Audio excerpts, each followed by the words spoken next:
안녕하세요 여러분. 참 정신없는 목요일입니다. 자, 오늘은 한국의 옵션 만기일이라서 코스피 코스닥 모두 혼조세를 보이며 마감이 되었습니다. 코스피는 마이너스 0.41% 하락으로 마감이 되었고, 코스닥은 플러스 0.02% 상승으로 마감이 되었습니다. 전날 다우와 나스닥은 디커플링이 나왔습니다. 다우는 0.08% 하락으로 마감이 되었고, 나스닥은 플러스 2.01% 상승으로 마감이 되었습니다. 반면 유럽 증시는 모두 크게 상승으로 마무리가 되었는데, 한국 증시는 세계 증시를 그렇게 크게 따라가지 못하는 모습을 보였습니다. 그도 그럴 것이 오늘은 한국의 옵션 만기일이 있었고, 내일은 또 3분기 한국의 실적 발표 마감일이었습니다. 그래서 옵션 이벤트로 인해서 상당히 지수가 안 좋았고, 코스닥 같은 경우에는 오늘 아침에 0.83%까지 상승을 했으나 장중에 마이너스로 전환을 했고, 종가는 플러스 0.02%밖에 상승을 못했습니다. 그리고 오늘은 옵션 만기 마지막 날이라서 기간에 대량 투매가 나오면서 마감이 되었는데, 자, 이제 옵션 만기가 끝났으니까 한국 증시 내일부터서는 본격적인 상승이 나오면서 좋은 모습을 보여줄까요? 아니면 이제 옵션 만기가 끝났으니까 이제까지 코스피를 계속 매집했던 외국인들의 투매가 나오면서 내일 오히려 안 좋은 모습이 나올까요? 오늘 이 시간에 한번 알아보도록 하죠.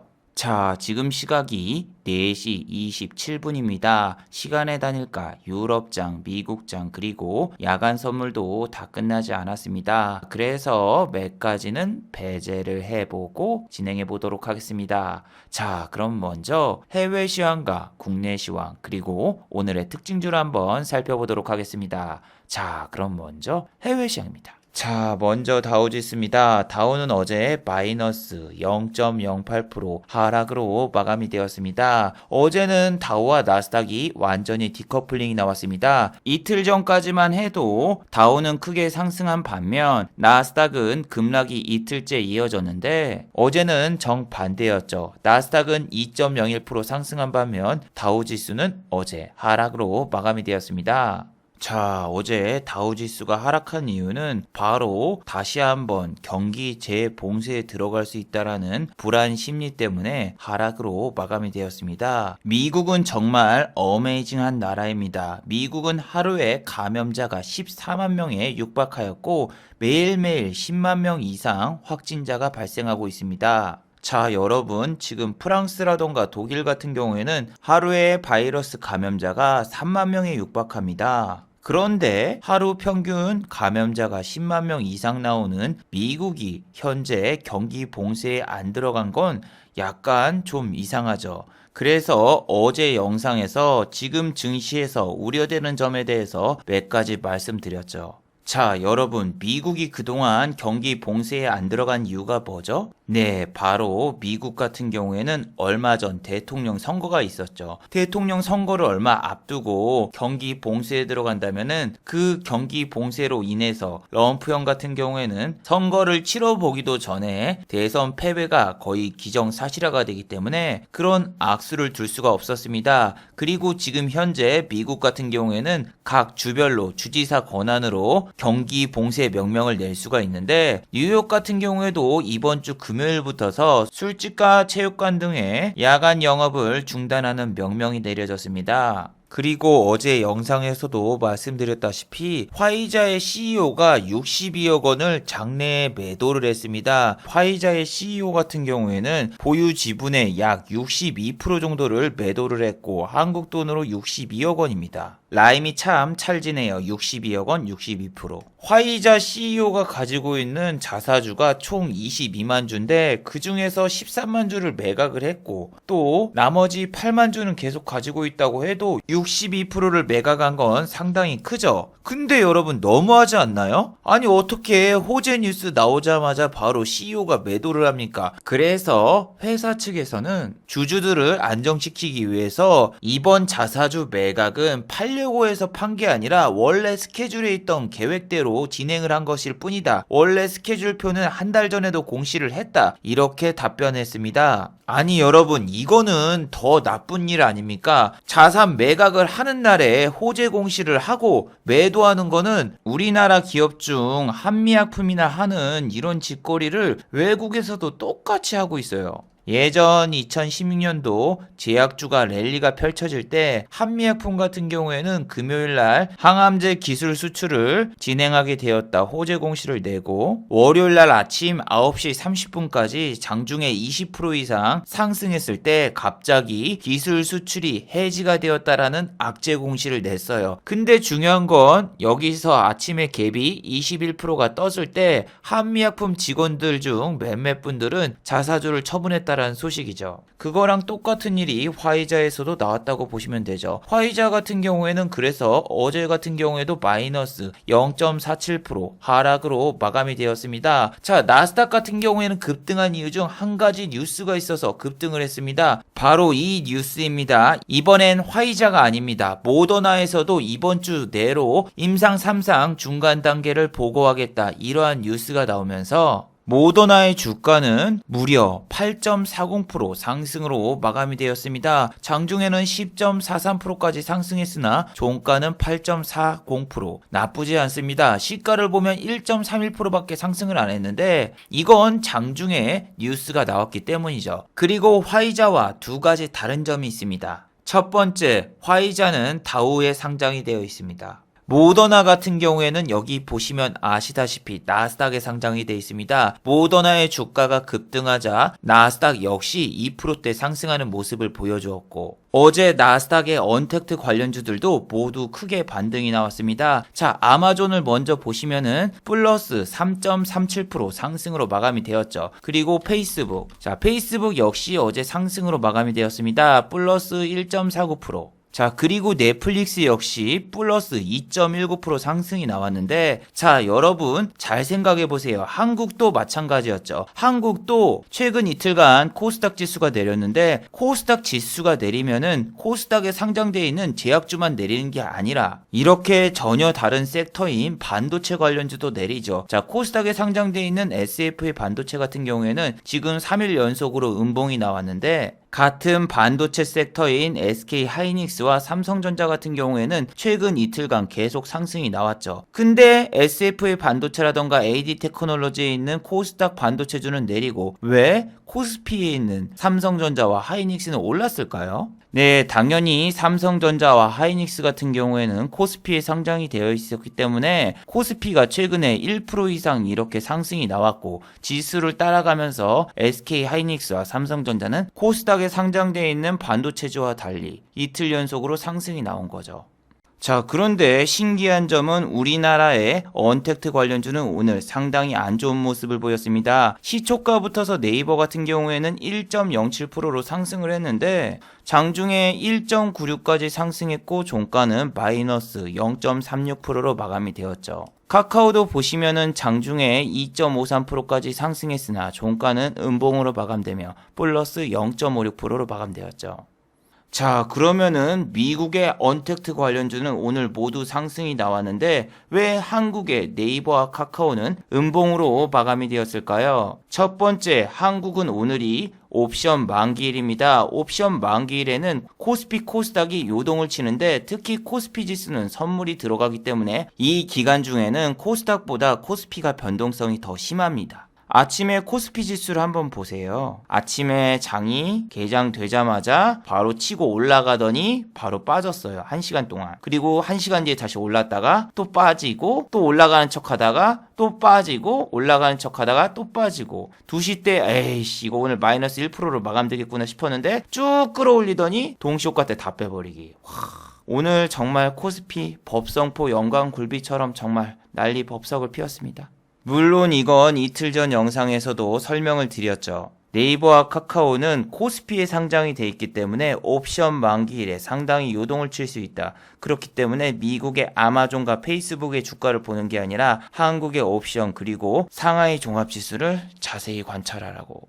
오늘도 보시면은 상하이 종합지수가 마이너스로 마감됐는데 상하이 종합지수가 요즘 개장을 하면은 코스피는 무조건 밀리는 경향이 있습니다. 정확히 말씀드리면은 상하이 종합지수가 하락 반전이 나오면은 코스피 지수도 같이 하락을 해요. 자, 보세요. 10시 50분이죠. 쭉 그냥 밀려 내려가죠. 한국과 중화권은 시차가 존재하기 때문에 1시간의 시차를 감안하시고 보셔야 됩니다. 그리고 상하이 종합지수가 후반부에 반등이 나오자 우리나라 지수도 반등이 나오는데 코스피 지수와 완전히 데칼코마니더군요. 이거는 여러분 3분봉이 아니라 1분봉이에요. 그래서 한국 같은 경우에도 1분봉으로 보시면은 얼추 비슷하죠. 여기까지 올랐다가 이렇게 빠지기. 아니 뭐가 비슷해요? 안 비슷한데요? 라고 하시는 분들은 상하이 종합지수 같은 경우에는 우리나라보다 1시간 더 늦게 끝나요. 자, 이렇게 보시면 똑같죠. 2시 30분, 우리나라 시간으로 3시 30분입니다. 상하이 종합지수가 저점을 깨질 때 한국의 코스닥 지수도 내렸습니다. 특히 한국은 옵션 만기 때문에 막판에 더 빼더군요. 그리고 섹터와 종목적으로는 전날 미국 주식을 따라가는 경우가 많아요. 자, 백신 뉴스가 나온 다음에 미국의 항공주들이 급등이 나왔었죠. 델타 에어라인 같은 경우에는 크게 상승이 나왔다가 다음날 잠깐 반등이 나왔다가 어제 또 빠졌어요. 그리고 아메리카 에어라인 같은 경우에도 보시면 어제 마이너스 2.75% 빠지면서 한국의 오늘 항공주들이 박살이 났습니다. 그래서 어제 영상 중에서 티웨이 항공 같은 경우에는 상한가를 가는데 상한가를 무려 3시 18분에 갔기 때문에 이거는 상한가를 가도 상한가를 간 게 아닙니다. 좋은 게 아니에요. 다음날 그냥 개파락으로 떨어질 수 있어요. 말씀드렸죠. 그리고 여기 공시가 나왔는데 투자주의 악재 공시가 나왔다고 이렇게 될 경우엔 투심이 매우 안 좋으며 상한가 잔량 상위는 악재 중에 악재이기 때문에 이런 종목 정말 조심해야 됩니다. 어제 누누이 말씀을 드렸습니다. 자, 티웨이 항공 정말 심각하죠. 상따 하신 분들 오늘 그냥 끝장났죠. 시작부터서 마이너스로 출발했어요. 상따라는 거는 그 다음날 갭을 먹기 위해서 상따라는 거지 이렇게 갭 하락을 먹으려고 상따하는 게 아닙니다. 장중에 마이너스 7.29%까지 내려갔고 이 종목은 거래소 코스피 종목이기 때문에 정말 요동을 치더군요. 한 번도 안 오르고 정말 진짜 미친듯이 계단식 하락이 나오는데 2등 주자인 오늘 티웨이 홀딩스도 정말 난리 법석을 피더군요. 장중에 마이너스 8.55까지 빠졌어요. 자, 근데 1등과 2등이 이런 식으로 나온다면은 3등, 4등은 볼 게 없죠. 자, 예림당 같은 경우에는 티웨이 홀딩스의 지주사입니다. 이 종목 같은 경우에는 오늘 보시면은 6.99%까지 상승을 했다가 마이너스는 아니지만 플러스 0.49%로 마감되었죠. 하지만 이 종목 보세요. 아침에 3.58%까지 상승했다가 6.99까지 올라서 이 종목은 그냥 위에서 꼬시고 던진 겁니다. 자, 4등, 5등주 같은 경우에는 더 처참하죠. 어제 같은 경우에는 무려 17%까지 상승시켜놓고 종가는 8.96%로 마감되었던 진에어. 이 종목이 지금 7.31%가 빠졌다는 얘기는 이미 위에서 잡으신 분들은 마이너스 18%라는 얘기죠. 그리고 에어부산 같은 경우에도 마이너스 2.31%인데 지금 여러분 항공주 중에서 대형 호재가 나온 종목이 있습니다. 바로 아시아나 관련주죠. 자, 아시아나 같은 경우에는 저도 지금 방금 확인했는데 시간의 단일가에서 상한가를 가버렸어요. 아시아나 IDT 상한가를 갔고 아시아나 항공 같은 경우에도 상한가를 갔고 에어부산 같은 경우에도 지금 상한가를 갔는데 이렇게 상한가를 간 이유가 뭘까요? 자, 장 마감 후 뉴스가 나왔습니다. 대한항공에서 산업은행과 협동으로 아시아나 항공을 인수하겠다라는 이런 찌라시 뉴스가 나왔습니다. 자, 그런데 여러분 이게 진짜 가능한 일일까요? 대한항공과 산업은행이 협동으로 아시아나를 인수한다? 찌라시일 뿐이라고밖에 저는 생각이 안 되는 게 아니 대한항공 같은 경우에는 얼마 전에 1조 원 규모의 유상증자를 했었고 또 진에어에도 유상증자를 했고 여러가지 지금 악재 뉴스가 계속 나오고 있는데 돈이 없어가지고 유상증자를 하고 있는데 아시아나를 인수한다고요? 아시아나 인수 관련 뉴스는 정말 많이 있었죠. HDC 현산에서 인수하기로 했었는데 이번에 코다리19 바이러스로 인해서 인수가 불발이 되었고 산업은행이 아마 아시아나를 인수할 것이다 이러한 뉴스가 나왔는데 아니 지금 대한항공 기사를 보시면은 지금 본인들이 가지고 있는 부지들도 매각을 하고 있는데 아시아나를 인수한다고요? 대한항공에 지금 파일럿들도 무급 휴가 줘가지고 쉬고 있는 사람들이 많고 제주항공도 이스타항공을 인수한다고 했다가 결국에는 인수가 불발이 되었는데 자, 여러분 2019년도 11월 13일 날 아시아나항공 13년 만에 HDC 현산에 인수가 된다 뉴스 나온 다음에 주가가 7,100원까지 올라갔었습니다. 여기서 물리신 분들 저렇게 호재 뉴스 듣고 지금 여기까지 내려온 거예요. 근데 지금 또 이런데 내일 상한가 가서 이런데 물린다? 그리고 얘 지금 무상 감자했죠? 여러분도 진짜 크게 다칠 수 있어요. 만약에 사실 무근이다, 그냥 검토만 해본다, 정정 보도 기사 나간다면은 이런 거 장중에 잘못 들어갔다 급락 맞아서 정말 큰 손실 볼 수 있어요. 자, 여러분 최근에 상한가를 간 종목들을 몇 번이나 말씀드렸고 이걸 응용할 줄 알아야 됩니다. 자, 어제 같은 경우에는 여기서 티웨이 항공이라는 주식이 내일 상한가를 가도 갭이 뜨기보다는 갭하락으로 시작할 가능성이 높다 말씀을 드렸고, 얼마 전에는 이 영상에서 유니온과 유니온 머티리얼즈가 급등을 했고 유니온 머티리얼즈 같은 경우는 상한가를 갔다. 근데 3시 때 막판에 상한가를 많은 종목들은 억지로 간 거기 때문에 다음날 혹은 시간의 단일가에서도 빠질 수 있다 누누이 말씀드렸죠. 자, 유니온 머티리얼즈 같은 경우 이날 상한가를 쳤다가 장 막판 동시효과 때 빠졌고 다음날 급락이 나왔죠. 물론 이건 럼프형이 대선 실패로 인해서 급락이 나왔지만 이미 시간의 단일가 붙어서 유니온과 유니온 머티리얼즈는 하락 중이었어요.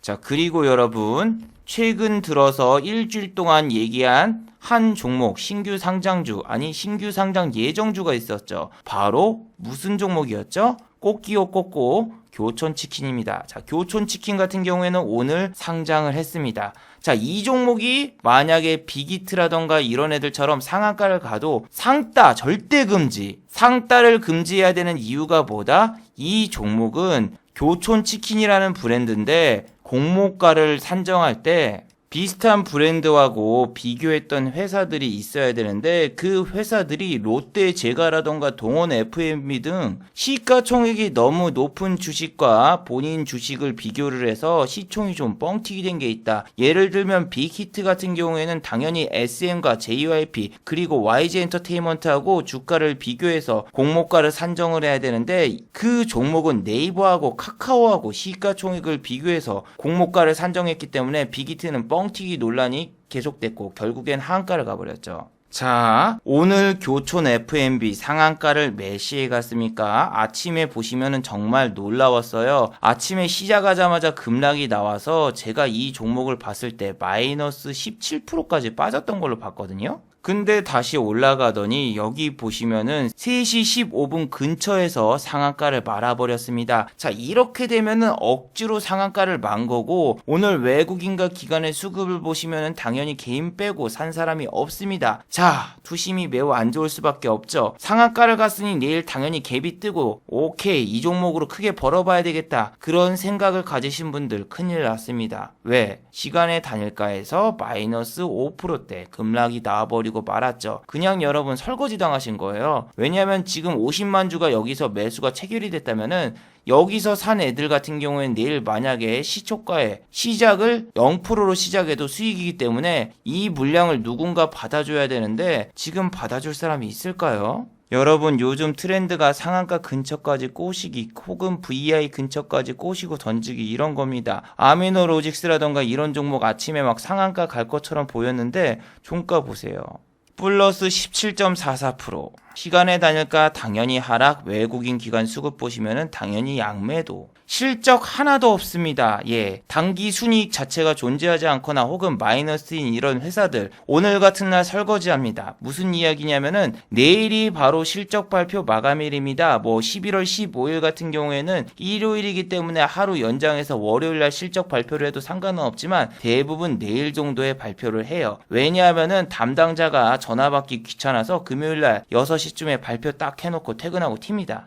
그리고 적자인 회사들은 기본적으로 관리 종목이라던가 환기 종목에도 편입이 될 수 있고 상폐 위험이 나올 수 있기 때문에 그런 종목들 같은 경우에는 급락이 나올 수 있어요. 그래서 지금 동전주라던가 혹은 실적이 안 좋은 종목이 급등한다면은 절대로 따라 들어가면 안 되는 그런 중요한 시기입니다. 반대로 회사가 실적이 좀 받쳐주면은 분명히 실적 발표 이후 탈출할 기회를 줍니다. 저도 지금 한 종목이 물려 있는데 그런 종목이 실적 발표할 때 분명히 갭이 뜰 수 있다고 생각을 해서 아직 홀딩 중입니다. 지금 급등한 종목들 봐봐요. 에이프로바이오, 뭐 모더나든 혹은 뭐 화이자든 그런 게 뭐가 중요해요. 이거 지금 3년 연속 이렇게 영업이익이 마이너스고 적자되면 내년에 상장 폐지 심사 들어갈 수 있는데 코스닥 종목이라서 이런 건 지금 고점에서 물려버리면은 진짜 장기 투자고 나발이고 할 수가 없어요. 왜냐면은 상폐되면 어떻게 하려고. 동전주들은 찌라시 띄워놓고 저렇게 급등시켜놓고 그냥 상폐로 가는 그런 코스를 많이 타지, 이런 종목들은 먹어도 독이 된다니까요. 많은 분들이 착각하시는 게 어제 뭐라고? 아니, 단기 매매나 단타는 오늘 사서 내일 팔 건데 재무제표를 왜 보냐, 재무제표 볼 시간에 차트를 더 본다, 이렇게 생각하시는 분들이 많아서 제가 말씀드리잖아요. 그럼 네가 매수 들어가서 거래정지 갑자기 당해버리면 어떡할 건데, 너 이거 거래정지 당해버리면 이거 장중에 그냥 깡통 차고 끝난다.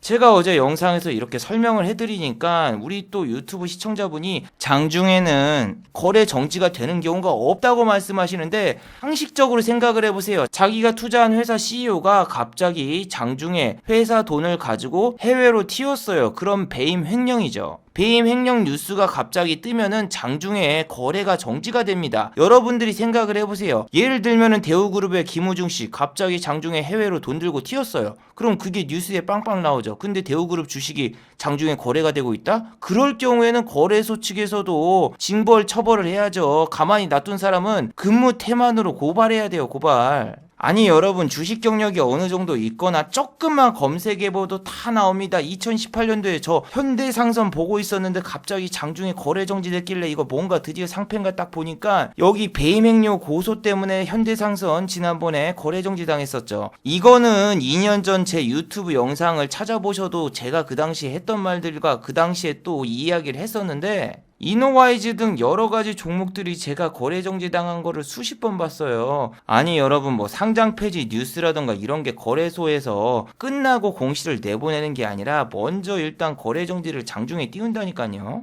아니, 신라젠도 처음 상장했을 때부터 얘기를 했지만 이 회사 같은 경우에는 기술 특례 기업 때문에 상장 폐지가 안 된다. 원래대로 하면은 당연히 이런 기업은 상장도 못 되고 상폐가 돼야 되는 그런 기업인데, 이런 회사가 상폐가 안 돼도 나올 수 있는 거는 경우의 수가 뻔해요. 일단 회사에 돈이 없으니까 유상증자죠. 아니면 감자. 이 두 개는 필수 불가결이에요. 필수 불가결. 이 두 개를 해버림으로써 주가가 급락이 나올 수 있는 그런 가능성이 매우 높아요. 그런데 최악 중에 최악의 결과가 나왔죠. 유상증자라던가 감자 같은 경우에는 주가가 내리지, 이렇게 회사에 돈이 없어서 배임 횡령을 해버린다? 그러면 그냥 상장 폐지잖아요. 그래서 지금 신라젠이 상폐 위기에 처해져 있고, 그리고 또 지금 거래 정지 상태죠. 그리고 여러분, 신라젠 같은 경우에 옛날에 시가총액 1위를 했던 그런 기업이에요. 근데 지금 우리나라의 제약바이오주들이 미친 게 HLB가 지금 시가총액 상위죠. 옛날에 얘 한 15만원 이상 갔던 걸로 제가 기억을 하거든요. 근데 지금 우리나라 제약바이오 회사들의 문제가 신약 개발이라던가 그게 문제가 아니라 주주들의 돈을 받아서 엉뚱한 짓을 하는 거예요. 자, HLB 같은 경우엔 지금 라인펀드라던가 옵티머스 펀드 이런 데다 투자를 해가지고 지금 주가가 지금 곤두박질을 치고 엄청나게 욕을 먹고 있죠. 헬릭스미스 시가총액 그 당시에 3위였어요. 바이오메드 이 종목 같은 경우에도 똑같아요. 고위험 자산인 사모펀드에다가 투자를 했습니다. 주주들이 이 회사에 투자를 하니까 그거를 전환사채로 발행해서 돈을 몰래 빼돌려가지고 그 돈 갖다가 저렇게 사모펀드라던가 고위험 상품에다 투자를 했고, 거기서 돈을 날려서 헬릭스미스도 시가총액 2, 3위 했던 그런 종목들이 지금 어떻게 됐어요? 시가총액 20위권 밖으로 당연히 내려갔고 주가가 20만원짜리가 2만원도 안 돼요. 자, 헬릭스미스, 신라젠, HLB의 공통점은 뭘까요? 일단 재무제표 적자투성이. 자, HLB 같은 경우에도 시가총액 2위 이런 회사가 적자투성이.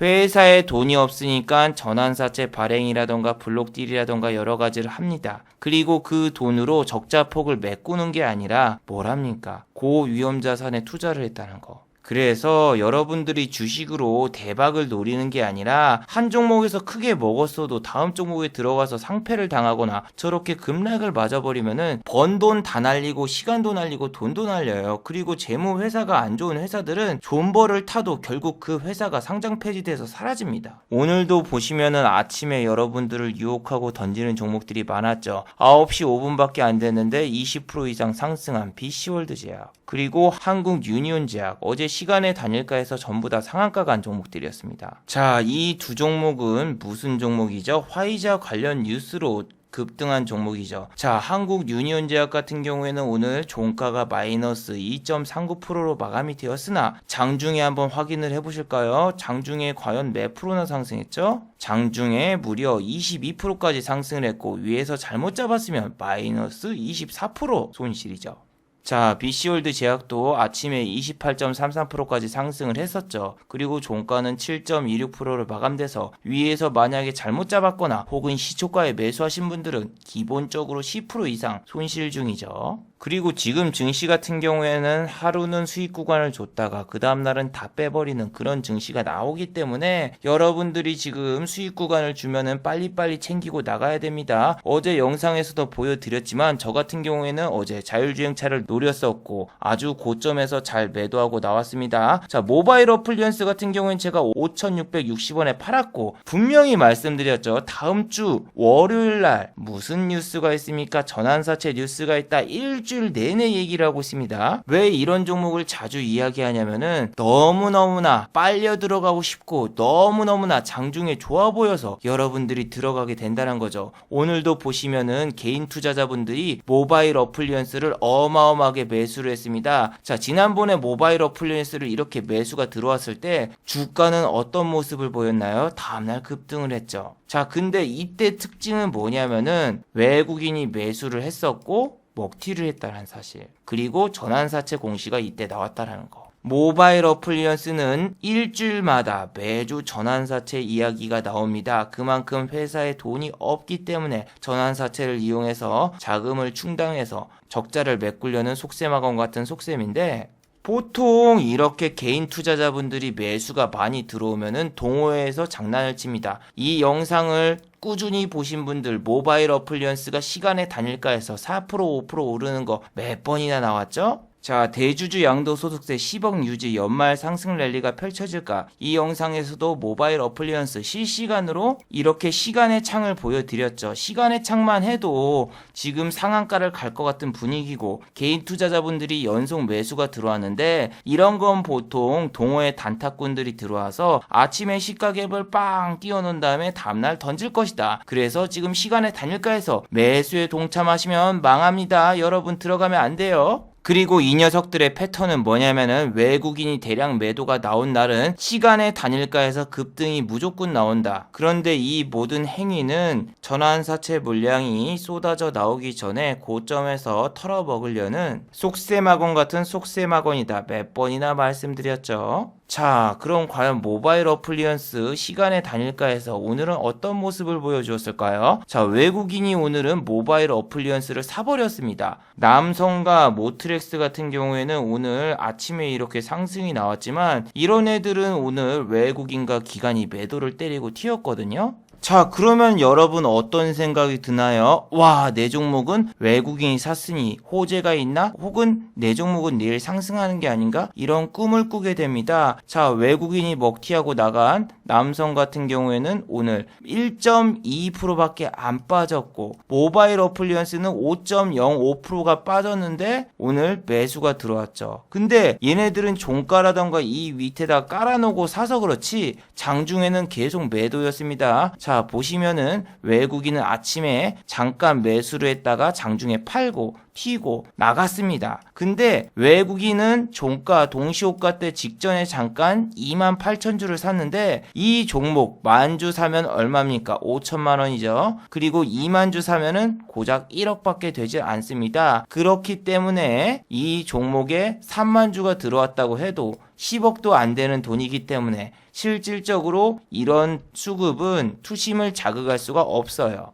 자율주행차 2등주인 모트렉스 역시 오늘 외국인과 기관이 매도를 했지만 3.15%밖에 안 빠졌습니다. 모바일 어플리언스는 전환사채 물량이 월요일날 나오기 때문에 투심이 안 좋아서 더 빠졌고, 또 시간의 단일가에서도 자율주행차 중에서 가장 많이 빠졌습니다. 자 보세요. 얘만 1.71%까지 하락을 했어요. 남성이라던가 혹은 모트렉스는 시간의 단일가에서 그렇게 많이 안 빠졌거든요.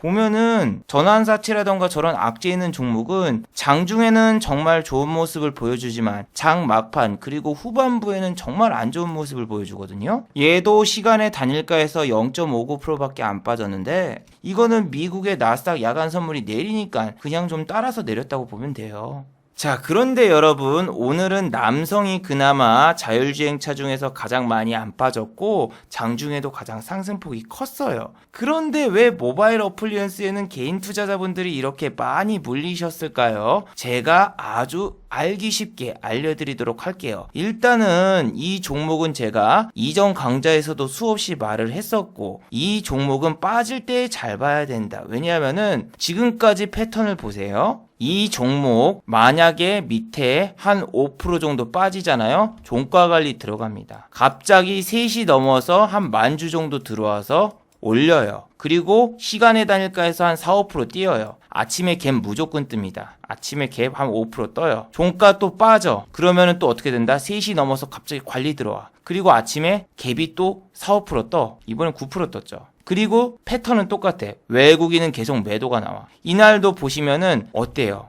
장중에 4.71% 빠져. 그리고 종가는 어때요? 마이너스 0.36% 대박 나는 거죠. 무슨 얘기냐? 마이너스 5%만 빠지면은 이 종목은 종가 관리가 돼서 올라간다. 여기서 대박. 두 번째, 시간의 단일가에서도 4%, 5% 급등한다. 그럼 여기에서 여기까지 합치면 최소 10% 확보. 이쪽에서 잡아서 이쪽에서 파는 거. 여러분, 저는 저 자율주행차 다 먹었어요. 10월 30일 날 영상 보세요. 여기서도 모바일 어플리언스 그리고 모트렉스 고점에서 전부 다 매도했습니다. 매번 이렇게 모바일 어플리언스, 모트렉스 그리고 남성 이런 애들을 공략했는데, 이런 애들은 왜 종가에 음봉이 나오고 시간의 단일가에서 갑자기 중간에 급등이 나오고 그러는지는 아시죠? 모트렉스는 똑같아요. 보시면 이 회사도 그렇게 재무구조가 안 좋아서 전환사채를 일주일에 한 번씩 내고 있어요. 그 뜻은 여러분들을 꼬시기 위해서 수많은 작업을 친다는 거죠. 자, 모트렉스 같은 경우에도 여기 고점을 만들어 놓고 다음날 올린 척하고 여기서 빼버리고 또 뺐다가 종가 관리해주고 올리고, 어제도 급등시켜 놓고 오늘 빼버리고 그랬는데, 자, 이러한 종목들이 전환사채를 이용해서 여러분들을 빼버리기 때문에 먹으려면은 지난 고점은 절대 못 간다고 생각을 하고 아침 시초가에 매도를 하고 나가야지 여러분들이 수익을 얻을 수 있습니다. 이렇게 몇 번이나 말을 했죠. 실제로 저는 저걸 실행에 옮겨서 아까처럼 몇백만 원씩 수익을 올렸는데, 자율주행차주는 이 공식이 성립된 거죠. 오후장에 사서 아침 시가갭에 매도하기 혹은 시간의 단일가에 매도하기. 이것만 지켰으면 수익을 얻을 수 있었지만 재공략을 하거나 혹은 고점까지 가겠구나 싶어서 중간에 홀딩하신 분들은 어떻게 됩니까? 이 종목들이 저점이 점점 낮아지면서 본인들이 이런 데 물려버리면은 탈출을 못해요. 그리고 이런 데서 탈출 기회 딱 주니까 또 위에 올라가 버려서 들어갔다가 다음날 빠지고, 탈출 기회 줬는데 또 못 빠져나가서 결국엔 손실 보시는 분들이 많은데, 주식하면서 욕심을 잘 버려야지 그나마 수익을 올릴 수 있고, 이런 패턴이라는 거는 여러분들을 따라 들어오기 위해서 일종의 꼬시는 거예요. 시간의 단일가에서 올린다. 그리고 외국인 기관이 나갔을 때는 개인 동호회 단타 애들이 아침에 갭을 띄운다. 이러한 두 가지 특수 조건을 여러분들이 머릿속에 기억을 하잖아요. 그럼 그 기억한 거를 역이용해서 이번에는 개미들이 학습 능력이 있으니까 반대로 하는 거예요. 오후장에 사서 아침에 갭이 뜨면 팔기가 아니라, 오후장에 사서 아침에 갭이 뜨는 거를 몇 번 보여주고 나중에는 어떻게 된다? 오후장에 사는데 시간의 단일가에서 급락 나오고 아침에 결국 급락이 나와서 지난번에 얻었던 모든 수익을 이런 시가 갭 하락에 한꺼번에 다 날릴 수가 있어요.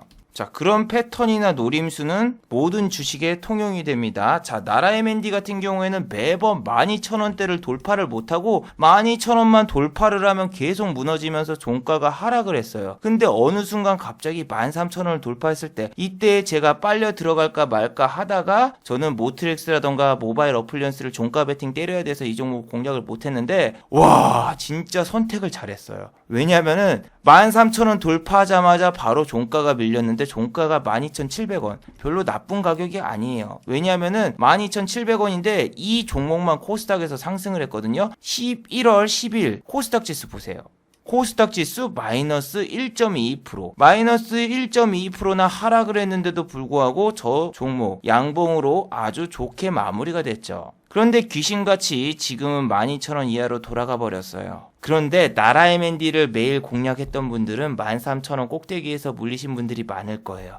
왜? 얘는 12,000원만 돌파하면은 무조건 어때요? 빠진다. 반대로 12,000원 밑에서 사야지 하고 계속 사셨을 거예요. 아마 이런 데서. 그리고 12,000원 돌파하니까 팔고 나가는데 어머나 이번에 13,000원 돌파했네. 이제는 13,000원 밑에서 놀겠구나. 12,000원을 강렬하게 지지해주고 여기 위아래로 장난치다가 나중엔 여기 고점을 돌파하겠지. 여러분들이 생각한 시나리오죠. 하지만 현실은 13,000원 돌파하자마자 빠졌는데 이거 다음에 또 가겠지 하고 그냥 홀딩하면서 그동안에 줬던 수익 다 날리신 분들도 있을 거예요. 그리고 패턴이나 뉴스 똑같은 걸로 여러분들을 꼬시죠. 일단은 중화권의 광군제 어제 다 끝났습니다. 최근에 화장품주라던가 중화권 소비주가 오른 이유는 광군제 때문에 올랐었죠. 거기다가 오늘은 진핑이 형이 또 방한을 한다 이런 뉴스가 나왔습니다. 정부에서는 12월 말까지 진핑이 형이 올 것이다 거의 확정적으로 이야기하는데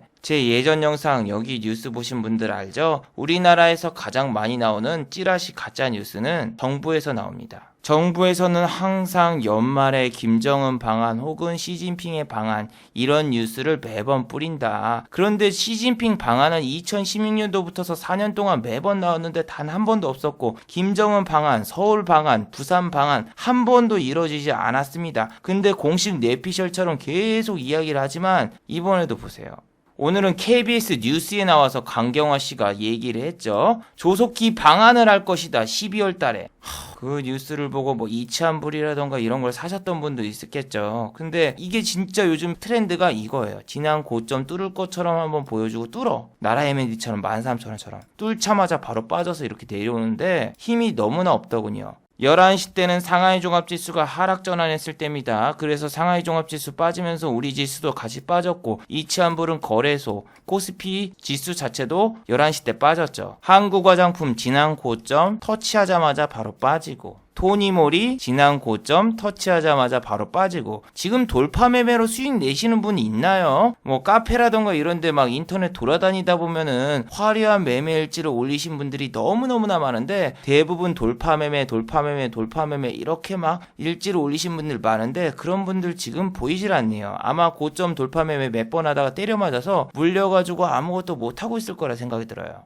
만약에 개인 투자자가 공매도가 된다면은 저는 저런 저항선에다가 공매도를 때려버리고 싶은 그런 충동마저 들더군요. 자, 공매도 관한 소식도 있습니다. 공매도 금지 내년 3월에 무조건 풀립니다. 지금은 현재 공매도가 금지된 상황이라서 공매도 금지 이후 우리나라 지수가 정말 많이 올라왔어요. 그리고 저 같은 경우에는 지금 어떠한 전략을 짜고 있느냐. 자, 여러분들 같은 경우에 코스피가 2,500이 돌파할 거라고 생각을 하고 아마 다음 주 월요일쯤에 따라 들어올 거라 생각이 들어요. 그러면 저는 2,500선에서 한번 공매도는 못 치지만 고버스를 한번 사볼까 생각 중입니다. 오늘 코스피 2,500 찍었으면 그때 바로 치려고 하고 있었는데 아쉽게도 2,500을 터치를 못 하더군요. 터치했으면 바로 치려고 오늘 진짜 돈을 많이 준비했는데 미국의 다우가 하락으로 마감돼서 그런지 오늘 코스피 같은 경우에는 잠깐 쉬어가더군요. 자, 다음 주는 이제 미국이 옵션 만기일입니다. 야간 선물이 상승했다고 해서 장이 열리면은 야간 선물을 따라서 다우와 나스닥이 상승하겠다라고 생각을 하시고 종가 베팅을 다음 주에 함부로 때리면 여러분 정말 큰일 날 수 있어요.